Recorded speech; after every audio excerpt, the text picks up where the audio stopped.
बिस्मिल्लाहिर्रहमानिर्रहीम। मैं डॉक्टर एजाज़ अहमद आपसे मुखातिब हूँ। मैं Lahore medical and dental college और Ghurki trust teaching hospital Lahore में बतौर professor of orthopaedics and spine अपनी खिदमात सर अंजाम दे रहा हूँ। आज मैं आप सबसे कोविड-19 की वबा के हवाले से चंद बातें शेयर करना चाहूँगा। सबसे पहली बात जो समझनी ज़रूरी है वो ये है कि ये कोविड-19 इन्फेक्शन क्या है। कोविड-19 इन्फेक्शन एक तरह की नज़ले ज़ुकाम की ही किस्म है, लेकिन ये आम नज़ला ज़ुकाम नहीं है। इसमें और आम नज़ले ज़ुकाम में 2-3 बुनियादी फ़र्क हैं। मसलन कोविड-19 इन्फेक्शन में बिल्कुल शुरू में छींकें आती हैं, गले में दर्द भी हो सकती है उसके बाद, लेकिन जो ज़्यादा इम्पॉर्टेंट चीज़ है जो इसको आम नज़ला ज़ुकाम खांसी से डिफ्रेंशिएट करती है वो ये है कि इसमें मरीज़ को खुश्क खांसी शुरू हो जाती है चंद दिन के बाद, और फिर खुदा न खास्ता अगर ये इन्फेक्शन आगे बढ़े तो मरीज़ को सांस लेने में दिक्कत शुरू हो जाती है, जो कि बाद में नमूनिया की शक्ल इख्तियार कर सकती है। तो अगर पेशेंट को जो है वो छींकें, नज़ला ज़ुकाम और उसके बाद खुश्क खांसी और खुदा न खास्ता सांस लेने में दिक्कत महसूस होना शुरू हो जाए, जहाँ तक रिस्क फैक्टर्स का ताल्लुक है तो इसमें 1 साल से कम उम्र के बच्चे और 55-60 साल की उम्र से ज़्यादा के लोग ज़्यादा इस इन्फेक्शन के ख़तरे में हैं, और इनमें भी ज़्यादातर वो लोग होते हैं जो इम्यूनो कॉम्प्रोमाइज़ हों। इम्यूनो कॉम्प्रोमाइज़ से हम ये मुराद लेते हैं कि जिनमें पहले से कोई ऐसा मेडिकल इशू चल रहा हो जिसकी वजह से उनकी इम्यूनिटी कम हो चुकी हो। मिसाल के तौर पर एक उम्र ज़्यादा है, 60 साल या उससे ज़्यादा, उसके साथ शुगर है, ब्लड प्रेशर है, या खुदा न खास्ता कोई गुर्दों की तकलीफ़ है जिसको हम रीनल फेलियर कहते हैं, या खुदा न खास्ता किसी किस्म का कैंसर है, या उनको पुरानी खुदा न खास्ता चेस्ट की कोई टीबी की शिकायत रही है, या कोई सांस की तकलीफ़ है जिसको हम अपनी मेडिकल लैंग्वेज में एस्थमा या COPD कहते हैं, या वो पेशेंट स्मोकर हैं। तो इस तरह के जो लोग हैं उनमें खुदा न खास्ता इसकी इन्फेक्शन होने के चांसेस आम लोगों के मुकाबले में ज़्यादा होते हैं। को कमर की या गर्दन के मोरों की या घुटनों की या और जोड़ों की तकलीफ़ है, उसमें अगर वो भी इन चीज़ों के साथ खुदा न खास्ता शुगर, ब्लड प्रेशर का मरीज़ है, या उसको जो है वो कोई और सांस की पहले से तकलीफ़ है, COPD, एस्थमा जिनका पहले जिक्र किया, तो वो भी उतने ही रिस्क पे है जितना कि बाकी लोग रिस्क पे हैं। दूसरी बात जो बड़ी अहम जो लोगों के जहनों में आती है कि ऑर्थोपेडिक पेशेंट्स जो हैं वो दर्द के लिए मुख्तलिफ अद्वियात इस्तेमाल कर रहे होते हैं और कई साल से इस्तेमाल कर रहे होते हैं। तो उनके जहन में ये सवाल आता है कि जी क्या जो दवाइयाँ इस्तेमाल वो कर रहे हैं उससे उनकी कुछ इम्यूनिटी तो नहीं कम हो जाएगी। तो उसमें अभी तक जो कोविड-19 के हवाले से बातें सामने आई हैं, यूरोप का डाटा जो सामने आया है, उसमें उन्होंने चंद एक दवाइयों को ज़रूर हाईलाइट किया है कि जो लोग ये दवाइयाँ इस्तेमाल कर रहे थे उनमें ये चीज़ ज़्यादा हुई। मिसाल के तौर पर उन्होंने आइबुप्रोफेन का जिक्र किया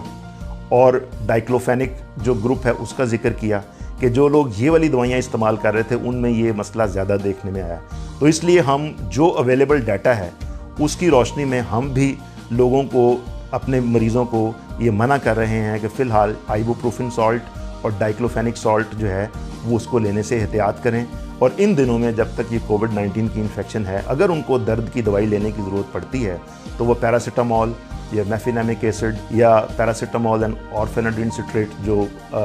डिफरेंट कॉम्बिनेशन मुख्तलिफ ब्रांड नेम से मार्केट में अवेलेबल है वो इस्तेमाल कर सकते हैं। इस कोविड-19 के क्वारंटाइन पीरियड के दौरान घर में एहतियात का मामला है, उसमें हम ऑर्थोपेडिक पेशेंट्स को ये गुजारिश करेंगे कि वो जैसे मैंने अब जिन चंद दर्द की दवाइयों का जिक्र किया, दर्द की सूरत में वो दवाइयाँ लेते रहें, और हम जो अपने पेशेंट्स को, जैसे घुटनों के पेशेंट्स को हम क्वाड्स हैम्स एक्सरसाइजेस बताते हैं वो लाजमी करें। इसी तरीके से कमर के पेशेंट्स को, गर्दन के मोरों के पेशेंट्स को हम स्पेशल एहतियातें और स्पेशल किस्म की वर्जिशें बताते हैं, और वो यूजुअली होम प्लान ही होती हैं, यानी वो उन्होंने घर में ही करनी होती हैं। तो वो अपनी वर्जिशें जारी रखें। इसके अलावा उनको जो चलने फिरने में एहतियातें बताई जाती हैं, जैसे मसलन हम आम तौर पर बताते हैं जी नमाज चेयर पे पढ़ें, बाथरूम में कमोड इस्तेमाल करें, सीढ़ियाँ चढ़ने से एहतियात करें, और जो घुटनों के पेशेंट्स हैं उनको हम बाद औक़ात साइकिलिंग बताते हैं, ठीक है। जो कमर के पेशेंट्स होते हैं उनको बाद औक़ात हम वॉक करना बताते हैं। तो वो ये सारे काम कर सकते हैं। ऑलरेडी वो विटामिन C, विटामिन D जो है ना वो ले रहे हैं। इसमें ये है कि अगर हो सके तो वो विटामिन A और विटामिन E ऐड कर लें। विटामिन ए और विटामिन ई आजकल अमेरिका में बहुत ज़्यादा रिकमेंड किया जा रहा है। घर में आपने अपने आप को बिस्तर तक महदूद नहीं करना या सोफ़े तक महदूद नहीं करना। जो आपको घर के लिए वर्जिशें बताई गई हैं वो लाजमी कीजिएगा,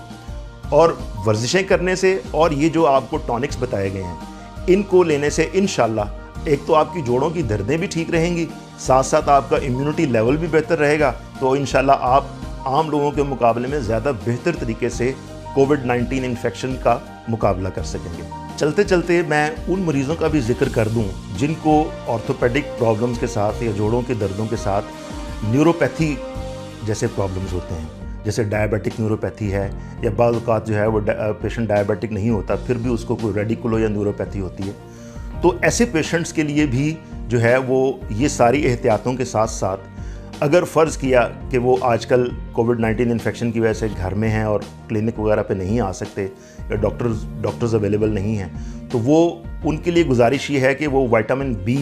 की जितनी भी डिफरेंट प्रेपरेशंस अवेलेबल हैं वो घर में इस्तेमाल कर सकते हैं। Vitamin B1, B2, B6, B12 जो भी अवेलेबल हो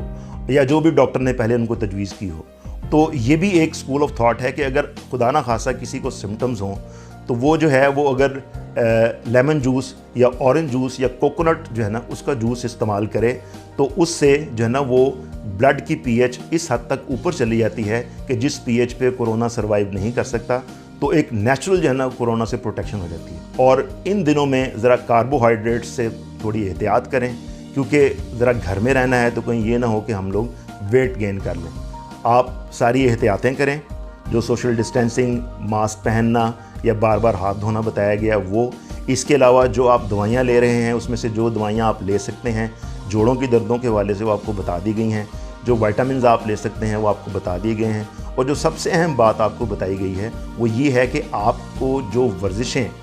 डॉक्टर्स ने पहले रिकमेंड की हुई हैं उनको लाजमी करें, ताकि आपकी जो है वो इम्यूनिटी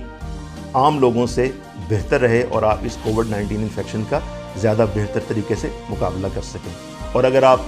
न्यूरोपैथी के पेशेंट हैं तो इन पेन किलर दवाइयों के साथ जो आपको बताई गई हैं, विटामिन बी की जितनी भी डिफरेंट प्रेपरेशंस अवेलेबल हैं वो आप साथ ज़रूर इस्तेमाल करें। इंशाल्लाह आप इस इन्फेक्शन से महफूज रहेंगे। बहुत बहुत शुक्रिया।